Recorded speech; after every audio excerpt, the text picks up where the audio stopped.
What's up, everybody? Hey, Tom Laird here, host of the Advice from a Call Center Geek podcast and founder of Expivia. For exceptional contact center outsourcing, trust Expivia. We're fully AI-driven, as all of you know, and can handle voice, email, chat, and all of your digital channels. Our 600-seat USA contact center is expert in healthcare, financial services, insurance, tech support, retail, and more. Experts on the NICE CX1 platform, we ensure seamless customer experiences. DM me or visit expiviausa.com for more. This is Advice from a Call Center Geek, a weekly podcast with a focus on all things call center. We'll cover it all from call center operations, hiring, culture, technology, and education. We're here to give you actionable items to improve the quality of yours and your customers' experience. This is an evolving industry with creative minds and ambitious people like this guy. Not only is his passion call center operations, but he's our host. He's the CEO of Expivia Interaction Marketing Group and the Call Center Geek himself, Tom Laird.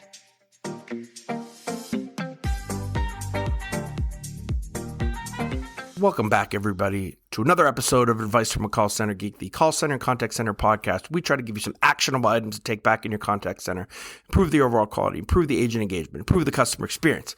I'm getting pretty good at that. Pretty happy after 3 years. I probably should be, right? My name is Tom Laird. I'm the CEO of Expivia Interaction Marketing. Expivia is a call center and contact center outsourcing organization located here in northwestern Pennsylvania. Merry Christmas to everyone. This is as I'm recording this, it's a couple days after the 25th. So I hope everybody had a really great weekend. It's pretty cool when we get to have Christmas to fall on a Saturday. A lot of you get that Sunday off too, which is pretty cool. All right.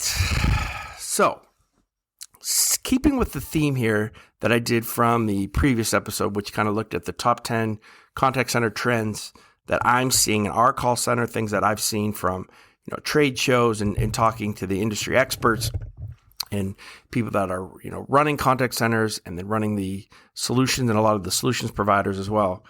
I want to talk about something I like to do every year and to kind of take a look at our efficiency standards that I'm doing in my contact center and looking at that as we kind of head into 2022 as, something to improve upon. So every year I kind of look at this from a standpoint of the first, and I look at this in kind of three ways: routing and skilling and how we're doing that. How are we utilizing self-service for clients, and really the metrics that we're using to measure this. So I'm going to pretend that I just started a brand new contact center and I don't have any of this stuff up. So for you, a lot of you may have some of this, have a piece of this, but I think some of this you can implement very easily and improve the efficiency in your contact center like that, just by kind of thinking about it and then putting a plan in place for this. So the first thing I do want to start with is metrics. And remember, I'm big on metrics. I have to be, right? Because for most of our clients, we are obligated to hit certain KPIs. So they're extremely vitally important. Obviously, they keep us efficient. We understand service levels and handle time and all that. But a lot of you out there are just kind of focused on those kind of main metrics, right? So service level, handle time, average speed of answer, right? And that's maybe where you stop, right? A little bit more advanced contact centers, or the next step, which all of you can do really, is, especially if you have WFM, you can really look at adherence and schedule adherence. If you don't have WFM in your contact center, maybe you're just a 30-seat center and you don't need it. You can then still measure your occupancy, right? And looking at goals for handle time.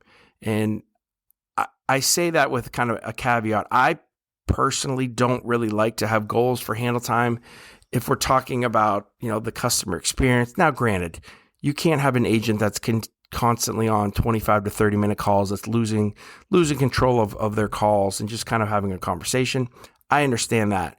But when we're talking about, the difference between a 5-minute and 30 and a 5-minute and 52 handle time, when I see that there's more cross-sell opportunities and taking advantage of sales opportunities from the person that's at 5:52, I don't think that they should be punished because their handle time's a little bit higher. That's a whole nother episode that I'll do here in 2022 on the sales aspect and kind of some of the things to look for. But when you're looking at efficiency, tracking schedule adherence, right? Do you schedule breaks? Or do you just, and again, sometimes that's a culture issue. Is there two 15-minute breaks and a 30-minute lunch, right? How are those scheduled?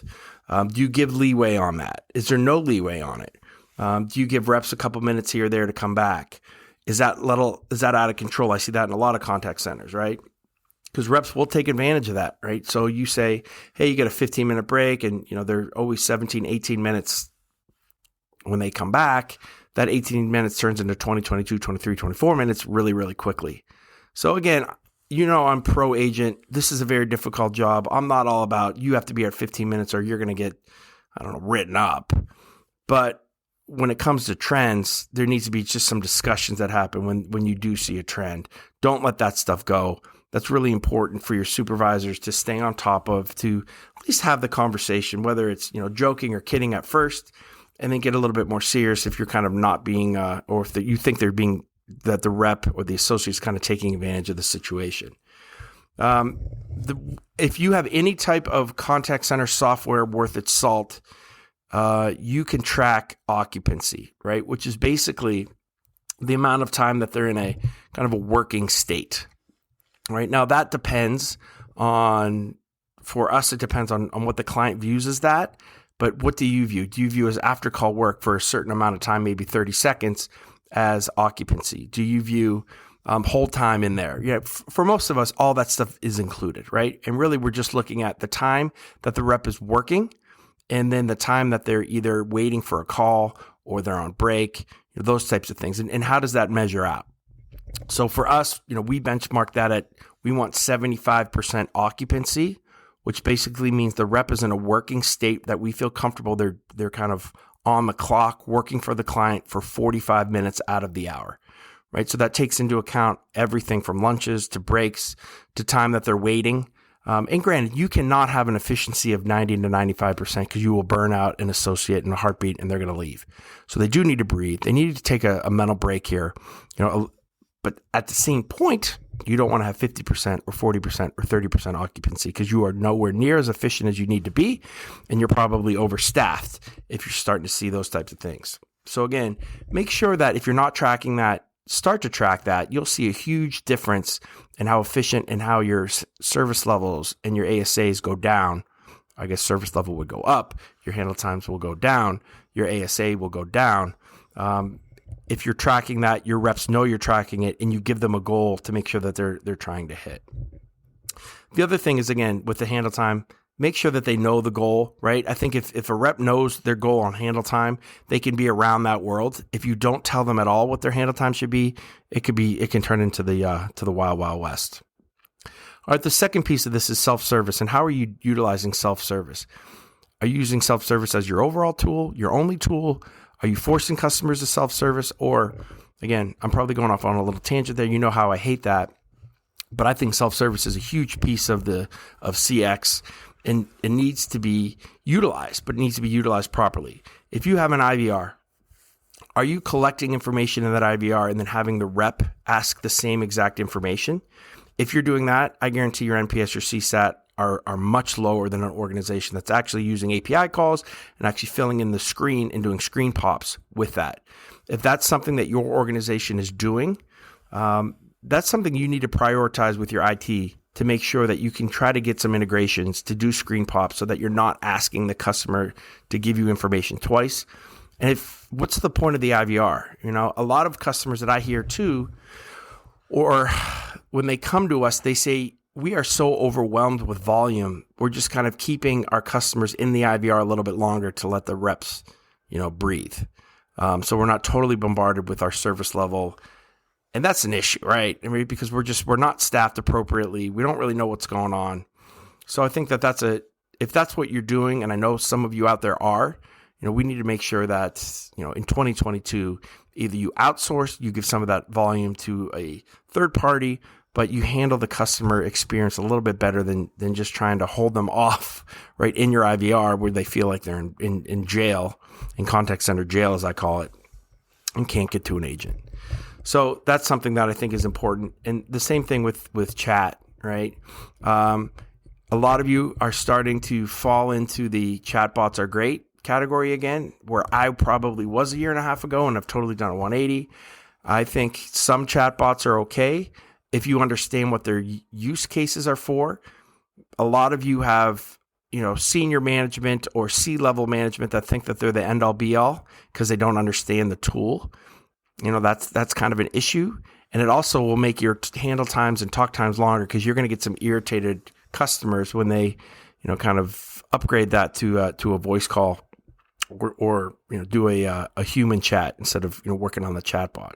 So again, are you ticking your customers off? Are you ticking your customers off, or is your self-service model helping the customer experience?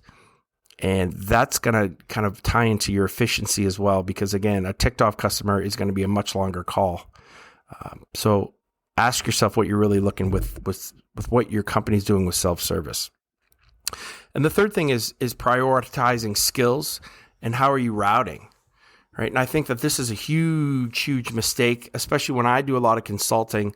One of the first things we'll look at when we're not efficient is how are we skilling our agents? Is everybody just skilled across the board at the same? I see a lot of newer contact center agents that maybe skill their agents like everyone out of one, right? So they go, we have 50 agents, they're all going to be a one, and they're all going to take calls like that. Well, what I like to do, and kind of a little tip that I have, is you should skill everybody at a 3 or a 5. That way, if you find out that you do have some agents that have quicker handle time, that are becoming a little bit more proficient at it, that you can bump their preferences up to a 2 or to a 1, right? And that will help you the overall with your handle time.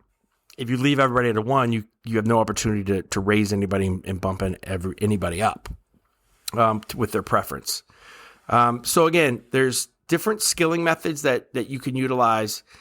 Every organization is different with that. There's different preferences then that your agents can have within those skills.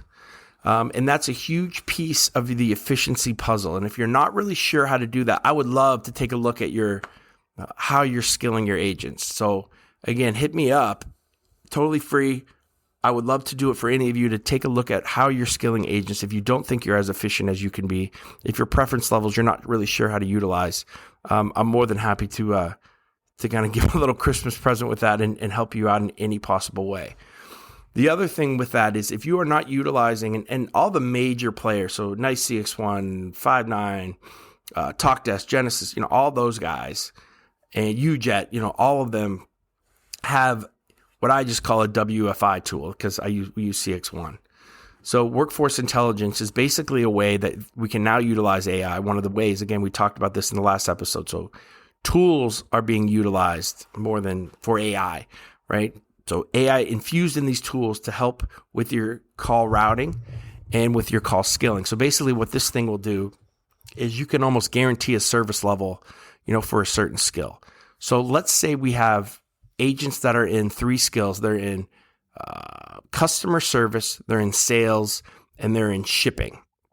And you want your sales, because everybody wants their sales, right, to be number one, to have an 80-30 and almost guarantee it.